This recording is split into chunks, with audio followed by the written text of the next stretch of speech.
Life comes in all shapes and sizes, from complex multicellular organisms, such as green plants and animals, to tiny single-celled species, including bacteria, amoeba, and some algae.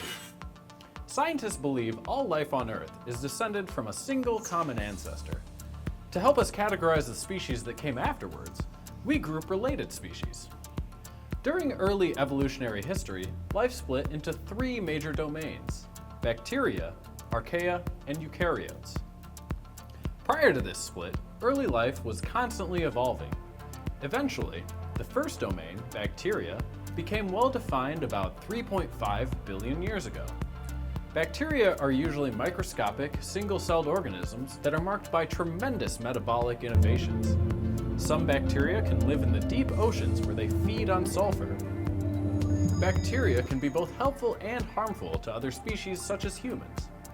For instance, bacteria in our stomach help us digest food, but other bacteria, such as some strains of Salmonella, can actually cause food poisoning. About 1 billion years after life evolved, domain archaea formed.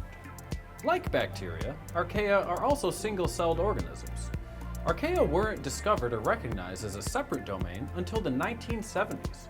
Some archaea are able to survive in extremely hostile environments, including the hot spring geysers at Yellowstone and the Great Salt Lake. Other archaea can be found in the soil, ponds, and oceans of the world. There are no archaea that hurt humans, as far as we know. Fast forward another billion years or so, and a landmark event occurred.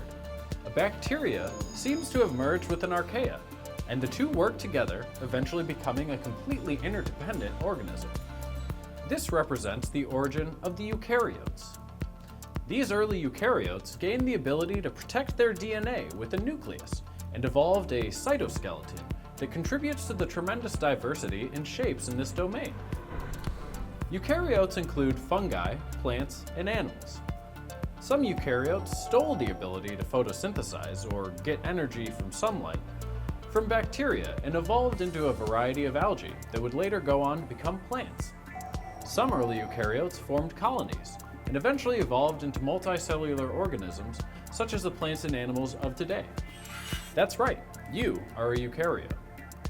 It's important to note that while eukaryotes are the only domain to have achieved complex multicellular life forms, that doesn't mean eukaryotes are more evolved than bacteria and archaea. Bacteria and archaea have had billions of years to adapt and survive as single-celled organisms, meaning many of their internal processes are just as advanced, but in different ways.